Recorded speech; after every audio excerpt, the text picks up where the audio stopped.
Buenas tardes, somos estudiantes del cuarto semestre de Psicología de la Universidad Uniminuto. El día de hoy nos encontramos con la neuropsicóloga Ingrid Cuides, que nos va a hablar sobre el trastorno negativo desafiante y el trastorno por déficit atencional con hiperactividad. Muy buenas tardes, ¿cómo está? Muy buenas tardes. Tan amable nos regala su profesión, su especialidad. Mi nombre es Ingrid Paola Cuides Murcia, yo soy psicóloga egresada de la Fundación Universitaria Konrad Lorenz de Bogotá, soy especialista en magíster en neuropsicología de la Javeriana y La Rioja de España. Tan amable, entonces nos puede contar cómo es el proceso y cómo es el paso a paso para poder diagnosticar un trastorno negativo desafiante y el trastorno por déficit atencional con hiperactividad. Bueno, inicialmente es importante destacar estas dos patologías que se encuentran dentro del DSM-5, que es el manual, es la Biblia para nosotros los psicólogos y para específicamente nosotros los neuropsicólogos, debido a los múltiples casos que nos llegan a consulta. ¿Sí? Recordemos que el trastorno de déficit atencional con hiperactividad e impulsividad es un trastorno de neurodesarrollo y el trastorno negativo desafiante es un trastorno conductual. ¿Sí? Y son importantes y me parece interesante la temática porque es importante que ustedes como estudiantes en formación en el programa de psicología conozcan acerca de los criterios, ¿sí? Para lograr hacer un muy buen diagnóstico y lógicamente pues la intervención que se requiere para estas dos patologías. Bueno, ¿qué escala se aplica para poder describir el proceso? Bueno, entonces yo te voy a comentar qué hace un neuropsicólogo, ¿sí? Recuerden que la neuropsicología es una rama, sí, es una disciplina de psicología que estudia propiamente los procesos cognitivos superiores, básicos y superiores del ser humano, ¿sí? ¿Cuáles son esos procesos? Atención, memoria, lenguaje, funciones ejecutivas, praxias, nopsias, ¿sí? Que de alguna u otra manera son los que intervienen lógicamente en el comportamiento del ser humano, ¿sí? Nosotros en neuropsicología hacemos tres pasos importantes en nuestra consulta. Primero, hacemos un proceso de valoración. Para nosotros, aparte de evaluar estos procesos cognitivos, tenemos en cuenta muchas otras variables importantes, como cuáles, los factores sociales, familiares, ¿sí? Los factores y el área académica del estudiante, tenemos en cuenta rasgos emocionales y conductuales, su proceso de desarrollo, ¿sí? Definimos edades cronológicas y psicológicas porque eso nos permite y nos da unas pautas para determinar el promedio o no, si son normales o no en el sujeto. ¿Sí? Entonces hacemos un proceso de evaluación muy completa, pasamos posteriormente de acuerdo a la impresión diagnóstica, ¿sí?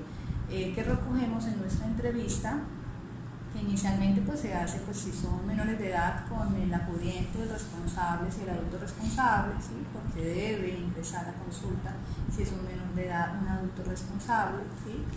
Y si es un adulto y está en las capacidades para hacerlo, ingresa a consulta solo. De todas maneras, en nuestro proceso de evaluación, que es el segundo paso, se va a requerir de las intervenciones de sus familiares, si es así, del docente, si son niños o adolescentes, ¿sí? En tal caso, dentro de ese proceso de evaluación que realizamos en neuropsicología, se aplica una serie de escalas, inventarios o pruebas clínicas, ¿sí? Para las dos patologías que estamos hablando, hay muchísimas escalas que uno puede aplicar al paciente, lógicamente con autorización del paciente y si es un menor de edad con consentimiento informado del adulto responsable y también del paciente, ¿sí? En neuropsicología tenemos muy bien claro que lo ideal es no solamente aplicar una sola escala, sino las escalas que creamos pertinentes para lograr confirmar la impresión diagnóstica y la hipótesis que tenemos acerca de lo que posiblemente está presentando el paciente. ¿Listo? Entonces, existen unas escalas conductuales, por ejemplo el BAC-2, que es una escala multimodal que me permite a mí saber, conocer, ¿sí?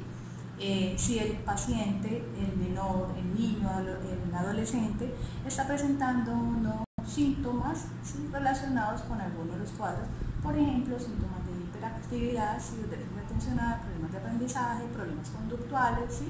Este tipo de escala se evalúa entonces a padres, a los docentes, y se hace un autoinforme al paciente. ¿Okay? Tenemos otro tipo de escalas, las pruebas neuropsicológicas, por ejemplo la neuropsis es una prueba que me permite también a mí evaluar hiperactividades o problemas conductuales. Aparte de evaluar procesos cognitivos, también me permite identificar si existe o no existe, ¿sí? Dentro de nuestro proceso de evaluación, pues nosotros tenemos que descartar o confirmar una patología, porque no podemos confundir, en ocasiones se pueden confundir los diagnósticos y nosotros tenemos que ser muy claros con eso, ¿sí? Porque hay patologías que pueden estar en comorbilidad, o sea, están relacionadas o definitivamente no están relacionadas con la patología, y podemos estar diagnosticando de manera errada. Entonces, ese proceso de evaluación para nosotros es fundamental e importante.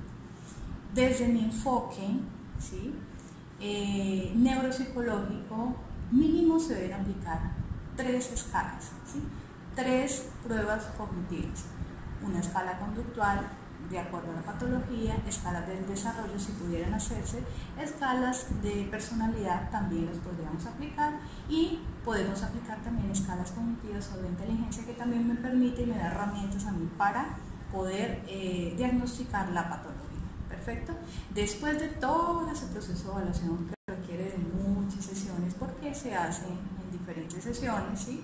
Si tú quieres hacer una prueba, las pruebas más o menos duran de 2 a 3 horas, tú lo puedes hacer, pero a veces el paciente, sobre todo cuando son menores de edad, los pequeñitos, ¿sí?, se cansan usualmente, ¿cierto? Entonces se hace por sesiones. Después de que yo hago ese proceso de evaluación completo, paso a seguir, pues hago un análisis clínico detallado y hago una síntesis de todo lo que a mí me arrojó esas pruebas. ¿Para qué? Para yo poder definir o descartar la patología que creo en alguno de los, de acuerdo a lo que me estás preguntando, ¿sí?, de acuerdo a las patologías que estamos hablando. Posterior a eso, pues ya viene un proceso de intervención que nosotros llamamos rehabilitación cognitiva, ¿sí?, que es una serie de ejercicios que me va a permitir a mí, bueno, decir, listo, es un chico que está cumpliendo con los criterios de acuerdo al DSM-5 y sí, cumple con los síntomas para decir que es un niño que presenta síntomas de hiperactividad, con déficit atencional, impulsividad. Recuerden que este tipo de trastorno puede ser combinado con predominancia, ¿listo? Puede ser un trastorno de déficit atencional con hiperactividad e impulsividad, o puede ser un trastorno de déficit atencional con hiperactividad solamente. Eso lo define, y por eso el DSM-5 hay que conocerlo para poder saber si realmente se cumple o no cumple, y el tiempo y la edad. Porque recuerden, sobre todo hoy por hoy se diagnostican mal a los chiquitines, ¿sí? Porque recuerden, y la recomendación que uno hace sanamente es, los niños antes de los 7 años no deberían diagnosticarse con trastorno de hiperactividad, porque logra confundirse, ¿sí?, a no ser que los síntomas sean bastante complejos y estén generando un deterioro significativo en las áreas del niño escolar. Aparte de eso, recuerden que los síntomas, de acuerdo a los criterios que me define el DSM-5, debe cumplirse ese comportamiento en todas las áreas de ajuste del chiquitín, de los niños o de los adolescentes, no solamente en el colegio, sino en la casa, ¿sí?, en el barrio donde él se desenvuelve. Perfecto. Ahora, por otro lado, los trastornos negativos desafiantes, que son trastornos de conducta, ¿sí?, también tienen que tener muchísimo cuidado en diagnosticarlos, porque comúnmente pueden confundirse con inadecuadas pautas de crianza, ¿sí? Entonces, eso hay que revisar. Por eso, cuando usted hace su proceso de valoración, su proceso de evaluación, tiene que tener muy en cuenta antecedentes. Recuerde que los antecedentes personales y familiares son fundamentales e importantes. Por ejemplo, en un trastorno negativo desafiante, ¿sí?, hay que tener muy presente si, por ejemplo, hay una historia hostil, ¿sí?, porque el niño constantemente veía conflictos o violencia en su casa, ¿sí? Entonces, puede ser, ¿sí?, que pueda generar dificultades conductuales más grandes. Ahora, yo no puedo pretender o decir que un niño, porque es rebelde, tenga o sea diagnosticado con un trastorno negativo desafiante, porque no sería ético hacerlo. Hay que tener muchísimo cuidado, y de hecho el código de ética, ¿sí?, que nos rige a nosotros, los psicólogos y a los especialistas en psicología, es muy claro en cuanto hay que ser muy cuidadosos, hay que conocer los criterios para poder diagnosticar una patología, o si no, cómo vas a tener las suficientes herramientas para poder decirle a un paciente, a un familiar, bueno, el paciente presenta esto y cuál es el paso a seguir, ¿listo? Porque después del proceso de evaluación viene ese proceso ya de intervención. Bueno, tenemos la patología, ¿qué vamos a hacer con este chiquitín? ¿Sí? Entonces, pues, creo que son herramientas y son procesos fundamentales que pues nosotros en neuropsicología lo realizamos, ¿no? Sobre todo que si estamos hablando de la edad infantil, adolescencia, ¿sí?, son patologías que pues necesitamos manejarlas, sobre todo son cuadros clínicos que necesitan también la intervención de otras profesiones, ¿sí? Por ejemplo, aparte de neuropsicología, psiquiatría infanto-juvenil es una profesión también que interviene y pues el profesional en esta área tiene muy en cuenta el concepto que nosotros emitimos, ¿sí? Porque me dice, bueno, ya me está dando las herramientas, realmente está cumpliendo con el diagnóstico, y normalmente a los niños o a los adolescentes, pues de acuerdo al criterio del especialista se medica o no, eso ya lo define el especialista, porque nosotros no medicamos, ¿listo? Nosotros lo que hacemos es valorar, evaluar y hacemos intervención, ¿listo? Es importante tener en cuenta que los procesos cognitivos que yo les hablaba, atención, lenguaje, memoria, funciones ejecutivas, praxis, sinopsia, ¿sí?, son importantes evaluarlas porque, les voy a dar un ejemplo, si un chiquitín tiene dificultades para evocar la información, ¿sí?, y usted se da cuenta que es un niño que tiene inestabilidad para sostener su atención durante el desarrollo de la actividad, ¿cómo va a guardar la información? ¿Cómo va a ser el paso a paso que normalmente hace el proceso cognitivo como tal memoria? Se supone que tú debes, ¿sí?, codificar, almacenar y evocar la información cuando la necesite. Y si el chiquitín, ¿sí?, no está prestando atención porque está en otras cosas, ¿sí?, pues ¿cómo le vas a preguntar más adelante por tal tema? ¿Sí? Ahora, si hay dificultades, por ejemplo, recuerden que en el lenguaje no solamente se evalúa la parte de la expresión, sino que se evalúa también la parte de la comprensión. Hay dos conceptos claves en el lenguaje que son conciencia fonológica y discriminación auditiva. Entonces, si un chiquitín a ti, ¿sí?, no te está comprendiendo lo que tú le estás diciendo, ojo, porque hay algo, ¿sí? ¿Sí? Entonces, el proceso de neuropsicología es importante realizarlo, y la evaluación es importante realizarla, porque a veces se diagnostican mal a los niños. Posiblemente ni siquiera son ninguna de esas patologías, y es un niño que tiene una pérdida de agudeza auditiva, entonces por lo tanto, pues, ¿cómo va a seguir órdenes? ¿Sí? ¿Sí me va a entender? ¿Cómo un niño me va a atender en clase si es que no me está escuchando? ¿Cómo un niño va a copiar si es que tiene problemas visuales? ¿Sí?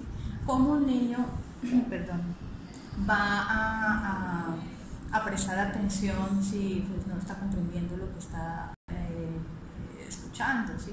Porque uno puede escuchar, otra puede comprender, o sea, hay muchísimas cosas importantes que tener en cuenta, ¿sí? Fíjense la importancia de lo que nosotros hacemos en neuropsicología, que es un proceso muy bonito porque me encanta lo que realizo. Ya voy para 5 años en mi profesión, me gusta, me encanta, y pues yo los invito y me encanta también vincular a los padres de familia, ¿sí? Yo les enseño mucho a ellos, ¿okay? Cuando entrego de hecho los informes, les explico con detalle lo que hemos encontrado en el niño y cuál va a ser el proceso de intervención, porque entre el proceso de intervención, aparte del proceso que hace el neuropsicólogo, pues necesitamos de las intervenciones de otras profesiones, terapia ocupacional, terapia de lenguaje, ¿sí?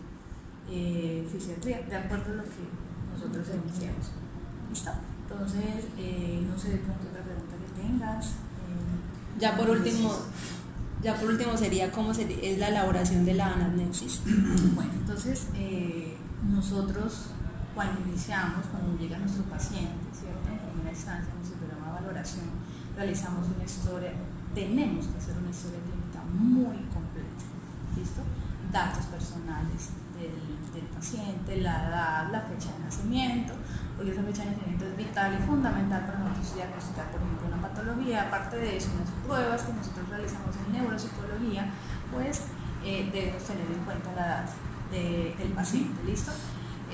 Quién lo remitió, cuál es el motivo de consulta. Recuerde que el motivo de consulta es la palabra textual, las palabras textuales del paciente, o en el caso del acudiente, ¿cierto? Los antecedentes, cuál es la situación actual, cómo se desenvuelven las diferentes áreas, ¿sí? Hacemos un análisis detallado de los antecedentes familiares, porque también es importante. De hecho, dentro de las patologías que estamos hablando, no podemos generalizar, ¿sí? Pero la parte hereditaria puede ser significativa en este caso. Entonces, en algunos estudios, porque no pasa en todos los casos, ¿sí? Por ejemplo, pacientes que se han diagnosticado, que son diagnosticados con trastornos de hiperactividad y impulsividad de déficit atencional, pueden ser heredados de algunos de sus familiares, ¿sí? Entonces, no se puede generalizar, pero puede suceder, ¿sí? Lo mismo que la otra patología. De todas maneras, es importante diagnosticarla a tiempo. Entonces, en nuestra historia clínica debemos tener muy en claro todos esos datos y aparte hacer un muy buen análisis, ¿sí? Realizar un muy buen examen mental, ¿sí? Si el paciente está educado, ¿sí? Cómo es el lenguaje, ¿sí? Si comprende, si su lenguaje es fluido. Entonces, todos estos datos me permiten a mí dar herramientas, porque aparte de eso yo doy una impresión diagnóstica, me digo, el paciente posiblemente, de acuerdo a lo que me dice su mamá, de acuerdo a lo que yo puedo hacer en consulta, posiblemente puede estar presentando tal patología. Mi impresión diagnóstica, por lo tanto, mi hipótesis es tal, por lo tanto voy a hacer el proceso de evaluación y de ahí entonces se desencadena todo el proceso que nosotros realizamos como tal.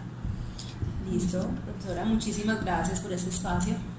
Bueno, no a ustedes, muchos éxitos.